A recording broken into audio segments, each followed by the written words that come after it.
Well, we have breaking news out of college hoops where Auburn remains #1 in the AP poll despite losing to #3 Florida on Saturday at the Jungle. The Tigers, who are coming off their first defeat in SEC play, received 34 of 62 first-place votes in this week's poll, edging out #2 Alabama, who received 23 votes. And that'll set up a 1 versus 2 matchup in the Basketball Iron Bowl on Saturday in Tuscaloosa as you take a look at the rest of the top 10 teams. Duke falls to a tie for #3 with Florida after suffering its first ACC loss of the season to Clemson on Saturday. Tennessee and Houston both drop 1 spot to 5th and 6th. For more on this and our reaction to the latest AP poll for men's college basketball, let's go ahead and say hello to our own Adam Finkelstein. Adam, it is so great to see you. Are you surprised Auburn remaining here at 1? Pleasantly surprised, to be honest. I mean, I think it tells me that the voters are getting a little more educated because the analytics still really like Auburn. Ken Pom says Auburn is still the best team in the country despite that loss. I think, so often in the game of basketball, it just becomes a make or miss game. And when you really dive into that contest against Florida, Auburn just didn't make shots. They didn't make threes. They didn't make free throws. And both of those are uncharacteristic of a team that has shot the ball pretty well all season long. So it goes to show that no one is unbeatable in college basketball. But on any given night, this Auburn team still has probably the best chance to win a national championship. It's obviously going to be very close, but the fact that the voters did keep them in that #1 spot just to me shows me that they're diving into the analytics and they're paying attention to some of the details that maybe weren't always necessarily a priority in coming up with it. Yeah, very good to see and hear. So now we have #1 versus #2 in the Iron Bowl on the court. We're all locked into that game. We cannot wait for it. So with that being said, who do you give the early edge to in this matchup?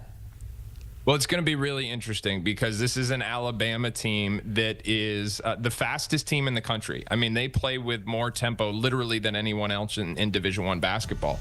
Nate Oates' system is really well established. He shoots a lot of threes. The interesting thing about this year's team is they don't necessarily make as many as they have in years past. In fact, they're shooting just 33% from the three-point line, but they have won 6 in a row. Now, you dig into how, and they are winning close games. In fact, 3 of their last 4 have been by 7 points or less.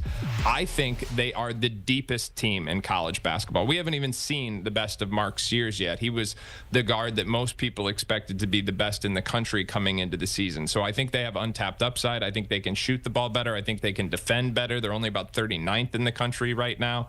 They have won on the margins coming up. I am still going to go with Auburn. I think they've got a lot to prove this year. As I said, the analytics still like them. But remember, this is just one of 2 contests we have in the regular season, with the potentially 3rd coming up in the SEC tournament and maybe even a 4th in the NCAA tournament. So these are 2 teams that are going to potentially see quite a bit of each other here over the next 2 months. It's going to be quite the game. I cannot wait for it. I do want to go further down here on the top 25 and our top 10 here.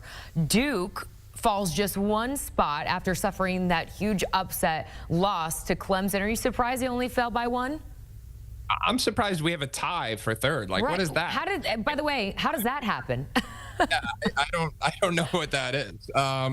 Again, I think this is a Duke team that give the voters credit. I think whether you want to call them 3 or whether you want to call them 4, they are appropriately placed in this order right now. Because, listen, Duke got beat up in the paint against Clemson. They got out-rebounded. Clemson had their way scoring around the rim. I mean, the starting front court, forget about the starting front court, the entire front court, Common Malawach, Cooper Flagg, Malik Brown, and Patrick Ngumba, those 4 players who played a total of 80 minutes against Clemson, they got 12 total rebounds. And you are not going to win high-level games on the road if that is the case. Now, Despite all that, they still had a chance to win it down the stretch. Cooper Flagg slipped on that wet spot. You're going to see it right here.